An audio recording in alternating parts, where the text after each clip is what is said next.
మనం ప్రస్తుతం అల్లు అర్జున్ వాళ్ళ ఇంటి బయట ఉన్నాం. బ్రేకింగ్ న్యూస్ చూసినట్టయితే ఓయూ జేఏసీ విద్యార్థులు వచ్చి ఇక్కడ గందరగోళం సృష్టించిన పరిస్థితి అయితే మనకు కనపడుతోంది. లోపల ఒకసారి ఇంటి లోపల చూస్తే మొత్తం పూల కుండీలు అంతా ధ్వంసం చేసిన విజువల్స్ అయితే మనకు కనిపిస్తూ ఉన్నాయి. అసలు ఈ అల్లు అర్జున్ వివాదం వర్సెస్ పోలీసులు వర్సెస్ ఇప్పుడు విద్యార్థులు కూడా తోడయ్యారని చెప్పొచ్చు. అసలు ఏం జరుగుతుందో అర్థం కాని పరిస్థితి అనమాట. ఒక్కసారిగా సినిమా ఇండస్ట్రీలో ఇలాంటి పరిస్థితి రావడం ఇది చాలా అంటే మన తెలుగు ఇండస్ట్రీలో ఇది చాలా ఫస్ట్ టైం.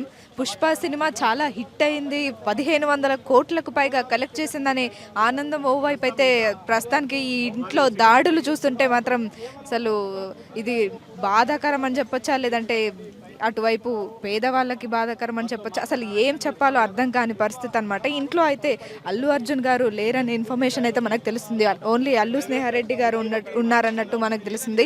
సో ఇప్పుడే మనం చూసినట్టయితే చంద్రశేఖర్ రెడ్డి గారు వచ్చారు. అది అల్లు స్నేహారెడ్డి గారి నాన్నగారు అల్లు అర్జున్ గారి మావయ్య గారు వచ్చి రావడంతోనే అసలు ఏం జరిగింది ఏంటి అని చెప్పి ఇంట్లో ఉన్న వాళ్ళతో డిస్కస్ చేయడం జరుగుతుంది. అసలు ఏంటి ఈ గొడవ కారణం ఏంటి, ఏమైంది, ఇలా చేశారని చెప్పి మాట్లాడడం అయితే మాట్లాడి వెళ్ళడం జరిగింది. అసలు ఈరోజు మనం రేవంత్ రెడ్డి గారు అసెంబ్లీలో మాట్లాడిన మాటలను బట్టి ఇవన్నీ జరుగుతున్నాయని అయితే మనకు అర్థమవుతుంది. అంటే ఒక మిడిల్ క్లాస్ వాళ్ళు అక్కడ చనిపోయి పడి ఉంటే కనీసం వెళ్ళి చూడ్డానికి కూడా రాలేదు, ఎలాంటి రియాక్షన్ లేదు, వాళ్ళకి ఏమైనా కిడ్నీలు ఖరాబ్ అయినాయా, లేదంటే హార్ట్ అటాక్ వచ్చిందా, ఏమైనా అయ్యిందా, మంచిగానే ఉన్నారు కదా, అంతమంది వెళ్ళి పరామర్శించారు, మంచిగా అక్కడ కూర్చొని రెడీ అయ్యి చూశారు. కానీ ఇప్పుడు ఒక ప్రాణం పోయింది, దాని గురించి ఎవరు మాట్లాడట్లేదు అని చెప్పేసి అసెంబ్లీలో ఒక స్పీచ్ అయితే ఇచ్చారు రేవంత్ రెడ్డి గారు. అది చాలా వైరల్ అయిందని చెప్పొచ్చు. సో దాని తర్వాత ఇవాళ మనకి ఏసీపీ గారు, డీజీపీ గారు, విష్ణుమూర్తి గారు మాట్లాడడం జరిగింది. అసలు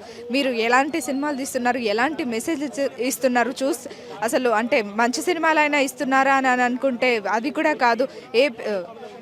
రంజిత్ తీసే సినిమాలు చూడండి, దానికి 2000 టికెట్ ఇవ్వచ్చు, 3000 టికెట్ పెట్టైనా చూడొచ్చు. మరి ఇలాంటి సినిమాలు ఇలాంటి మెసేజెస్ ఇస్తున్నారు, మళ్ళీ అందులోనూ మంచి పనులు చేశారా అని అంటే ఆ రోజు అంతా గందరగోళం సృష్టించి మళ్ళీ ఇప్పుడు ఏం తెలియనట్టు ఇలా ఉంటున్నారు, మీ మీద క్యారెక్టర్ అసాల్ట్ వేస్తున్నారని మాట్లాడుతున్నారు. ఎవ్వరూ వేయలేదు, అక్కడ ఉన్న నిజాన్ని నిక్కచ్చిగా చెప్పడం తప్పు కాదు. చట్టం అందరికీ ఒక్కటే అని చెప్పేసి అయితే మనకి ఏసీపీ గారు మాట్లాడడం జరిగింది పొద్దున్న.